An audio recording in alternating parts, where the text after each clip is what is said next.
जय हिंद साथियों, मैं रवि तोमर आपके अपने यूट्यूब चैनल लक्ष्य रवि में आपका बहुत बहुत स्वागत करता हूं।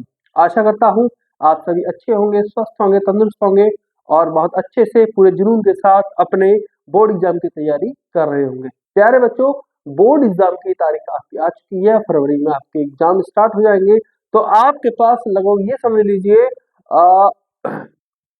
दिसंबर और जनवरी, ये 2 महीने आपके पास हैं अपने एग्जाम की तैयारी को करने के लिए, उन्हें मजबूत बनाने के लिए। ठीक है प्यारे बच्चे, तो अभी मैं आपका जल्दी जल्दी से कोर्स करा देता हूं और मैं मानता हूं कि दिसंबर में आपका कोर्स बिल्कुल कंप्लीट हो जाएगा। उसके बाद जो 1 महीना बचेगा प्यारे बच्चों जनवरी का, उस जनवरी में मैं आपका कम से कम 2 से 3 बार रिवीजन करा दूंगा। ठीक है प्यारे बच्चों, ताकि आपको एग्जाम से पहले मैं ये भी कोशिश करूंगा कि एग्जाम से जस्ट 1 या 2 दिन पहले मैं आपकी एक स्पेशल वन शॉट क्लास चलाऊं और उन क्लासों में केवल आपके बहुत महत्वपूर्ण क्वेश्चन बताए जाएंगे जो सीधा एग्जाम में आएंगे। ठीक है प्यारे बच्चों, तो शुरू करते हैं आज की क्लास। आज का जो आपका चैप्टर है इसका नाम है माई मदर एट 66। ये आपकी पोयम है। पोयम का नाम है माई मदर एट 66, यानी कि मेरी माता कितने की 66 साल की है, 66 ईयर की है। ठीक है, वाय कमला दास। इसकी जो कंपोजर है, जो कवियत्री हैं, उनका नाम है कमला दास। प्यारे बच्चों, जो पुरुष कवि होता है उसे कवि बोलते हैं, जो महिला जो पोइट होती है उसे हम कवियत्री बोलते हैं। ठीक है प्यारे बच्चों, तो ये किसके द्वारा कंपोज किया गया? जो चैप्टर होता है हम उसे लिखते हैं रिटन बाय, और जो कविता होती है, जो पोयम होती है उसे लिखते हैं हम कंपोज्ड बाय। ठीक है प्यारे बच्चों, तो कौन है इसके कंपोजर? कमला दास, ये एक महिला है। ठीक है प्यारे बच्चों, इस पोयम के माध्यम से कवि हमसे क्या कहना चाहती हैं? इस पोयम में कवि कुछ महत्वपूर्ण दृश्यों के ऊपर प्रकाश डालती है। सबसे पहला जो पार्ट है उसमें वो दिखाती है कि एक छोटी बच्ची और एक माता, ठीक है, कैसे माँ अपने छोटे बच्चे को प्रेम करती है। दूसरा दृश्य, जब माँ वृद्ध हो जाती है और बच्ची युवावस्था में आ जाती है, ठीक है, जो बेटी होती है वो युवावस्था में आ जाती है, तो चूंकि बेटी अपनी माँ से और माँ अपनी बेटी से अभूतपूर्व प्रेम करते हैं और उस प्रेम का कोई मोल नहीं होता। किंतु प्यारे बच्चों, हमको आपको सभी को पता है कि ये जो हमारा नश्वर शरीर है ये एक दिन खत्म हो जाएगा। ठीक है, एक ना एक दिन सभी को मरना होता है। तो इसमें जो हमारी कवि होती हैं जिनका नाम होता है कमला दास, वो अपनी माता को देखती हैं। उनकी माता उम्र दराज हो चुकी है, एजिड हो चुकी होती है, जिनकी उम्र कितनी है? 66 वर्ष, 66 ईयर है। ठीक है, तो वो देखती है कि उनकी माँ का जो चेहरा है वो सफेद हो गया है, बिल्कुल मुरझा गया है, और यह किसी का संकेत है, वो उनकी उम्र बढ़ने का और नजदीक आती मृत्यु का संकेत है। ठीक है प्यारे बच्चों, तो कवि के मन में अपनी माता को खोने का जो डर होता है वो उभर आता है। बचपन में हर बच्चा अपनी माँ से बहुत प्रेम करता है, वो अपनी माँ को नहीं खोना चाहता, लेकिन जब वह बड़ा हो जाता है तो एक न एक दिन उसे अपनी माँ को खोना पड़ता है। ठीक है, और यह दुख संसार का सबसे बड़ा दुख होता है। तो इसी के बारे में है आज की पोएम। तो इस पोएम का सेंट्रल आइडिया होगा, और वो सेंट्रल आइडिया मैं आपको कुछ इस तरीके से लिखाऊंगा प्यारे बच्चों कि जब एग्जामिनर आपकी कॉपी चेक करेगा तो वह आपको नंबर देने के लिए बाध्य हो जाएगा। ठीक है प्यारे बच्चों,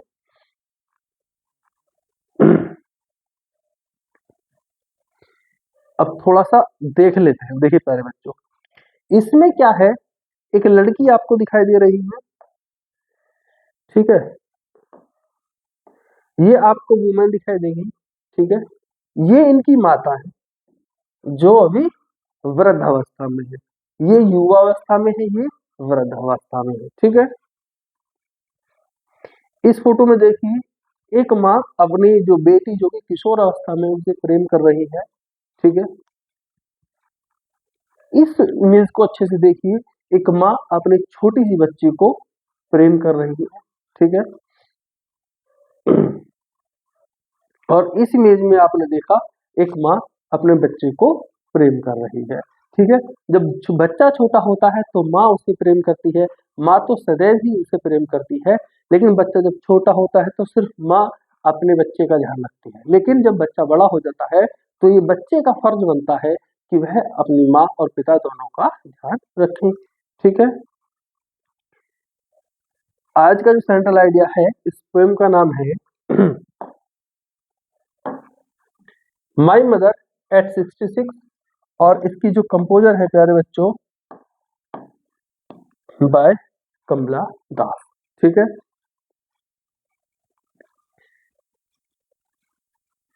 जब शुरुआत होगी तो आपको पहली हेडिंग क्या डालनी है, सेंट्रल आइडिया।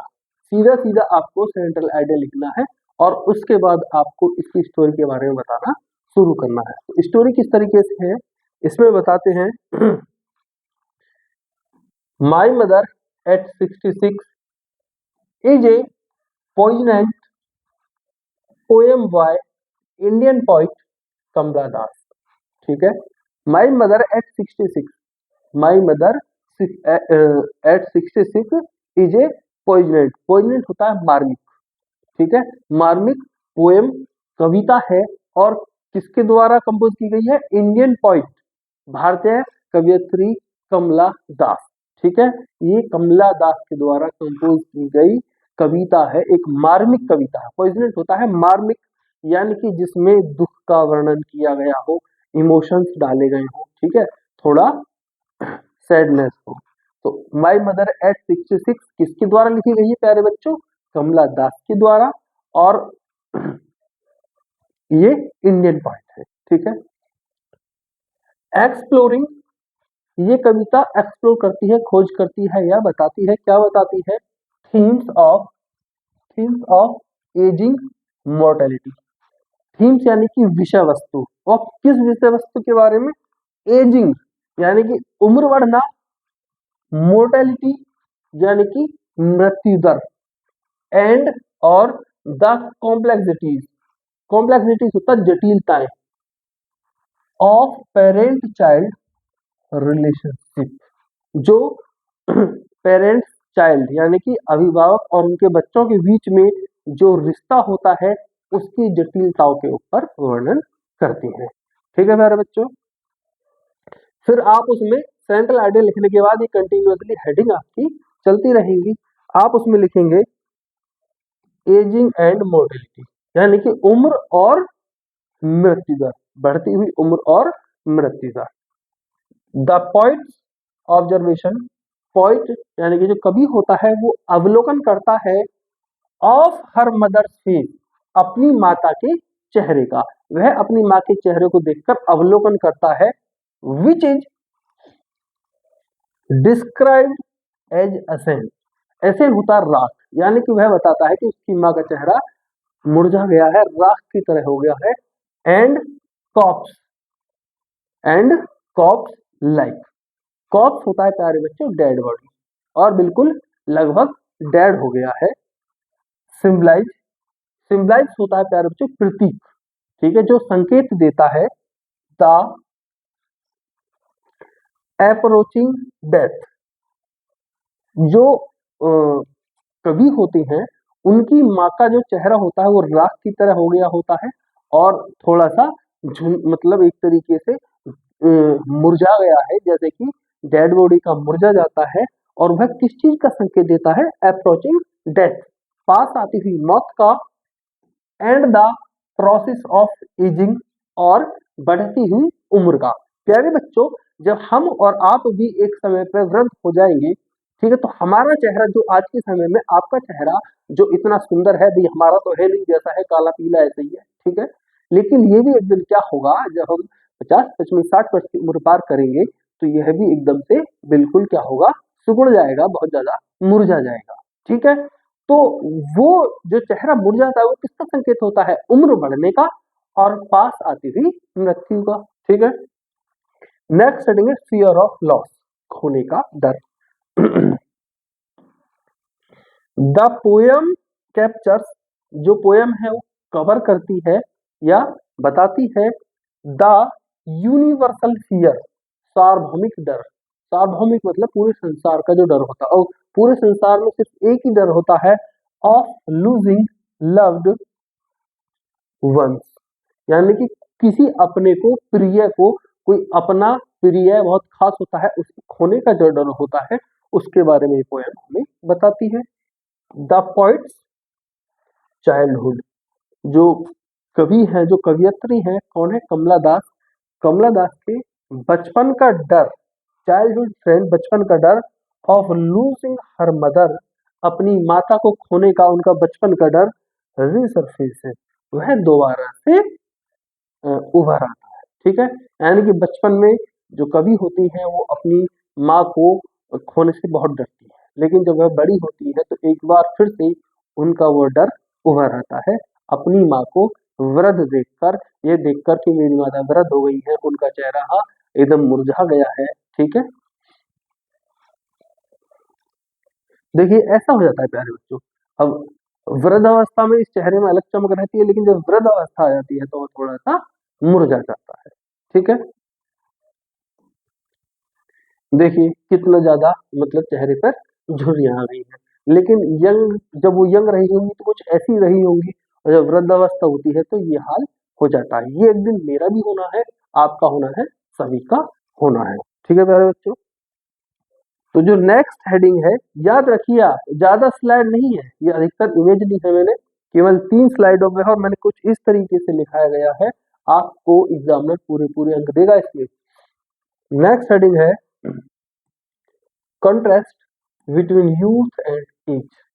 यूथ होता है प्यारे बच्चों आपका युवावस्था, एंड एज आपकी हो गई उम्रदराज, यानी कि इनके बीच में हो गया कॉन्ट्रास्ट, विरोधाभास। द पोयम कॉन्ट्रास्ट, जो पोयम है, the contrast the mother's age appearance with the lively imagery of young trees and playful children. जो ये पोयम है वह तुलना करती है, और किस चीज की तुलना करती है? सबसे पहला देखिए लाइवली इमेजरी। लाइवली इमेजरी होता है प्यारे बच्चों एक तरीके से सजीव चित्रण या सजीव वर्णन। किस चीज का? सजीव वर्णन ऑफ यंग ट्रीज, जो युवा पेड़ है, and playful children. Playful children होता है आपके जो बच्चे नटखट होते हैं, ठीक है, जो आपके एकदम चतुर चालाक, मतलब कुछ बच्चे ऐसे होते हैं चंचल बच्चे, आप चंचल कहेंगे तो ज्यादा बेहतर रहेगा, प्लेफुल चिल्ड्रन यानी कि चंचल बच्चे, उनकी तुलना की गई है, किससे की गई है? मदर्स एज्ड अपीयरेंस, जो माता की जो बढ़ने वाली जो उम्र है उसकी तुलना युवा वृक्षों से और चंचल बच्चों से की गई है। ठीक है प्यारे बच्चों, इमोशनल रेजिलेंस यानी कि भावनात्मक लचीलापन। द पोइट मेंटेन कंपोजर, जो पोइट होता है, जो कवि, जो कवियत्री होती है, वे मेंटेन करती है, किस चीज को मेंटेन करती है? अपनी भावनाओं को, अपने इमोशंस को। Why smiling at her mother, अपनी माँ की तरफ को हंस करके। होता क्या है, वो अपनी माता को देखती है और बहुत ज्यादा दुखी होती है कि मेरी माँ अब बूढ़ी हो चुकी है। ठीक है, लेकिन वो अपनी माँ की तरफ को हंस करके वो जो उनका जो दुख का भाव था उसे छिपा जाते हैं।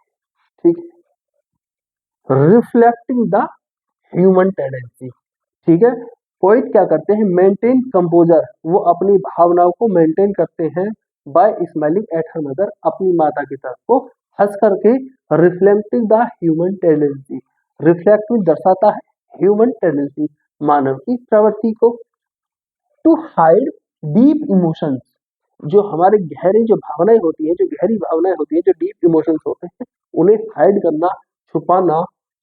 To avoid distressing loved one, to avoid distressing, ताकि हमारा जो कोई लव्ड वन है, जो हमारा कोई बहुत प्यारा है, वह डिस्ट्रेस ना हो, वह परेशान ना हो, उससे हम अपनी भावनाओं को, जो दुख वाली भावनाओं उन्हें छिपाने के लिए अक्सर मानव ऐसा करते हैं। होता क्या है प्यारे बच्चों, हम किसी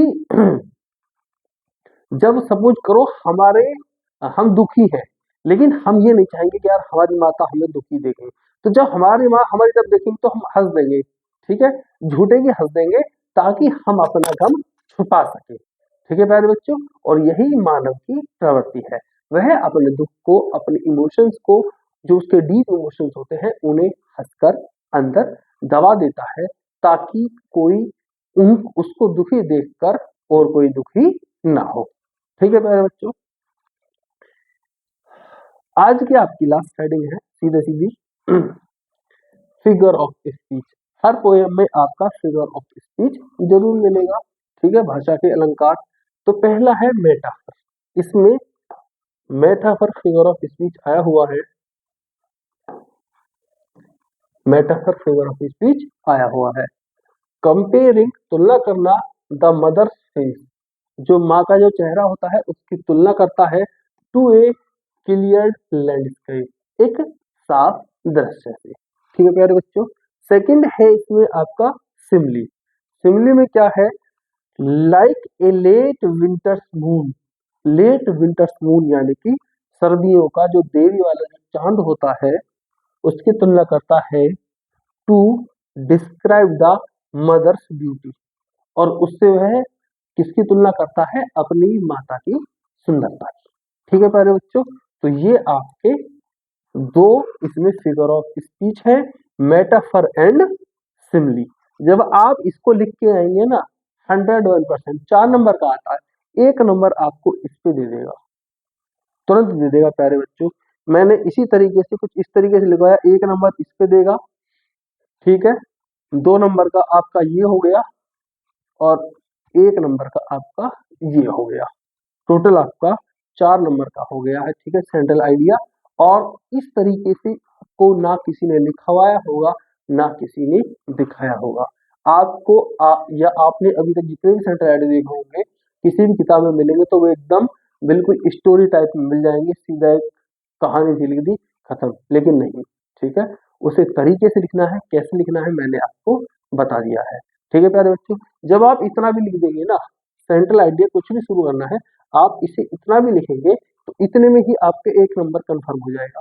और 1 नंबर मैंने आपको बाद वाला बता दिया, 2 नंबर यहाँ हो गए और बीच की जो आप थ्योरी लिखेंगे 2 नंबर इस पर देगा आपको एग्जामिनर, टोटल 4 अंक का देगा। ठीक है प्यारे बच्चों, उम्मीद करता हूँ आपको अगली क्लास अच्छे से समझ में आई होगी। मिलते हैं अपनी अगली क्लास में, तब तक के लिए जय हिंद, जय भारत।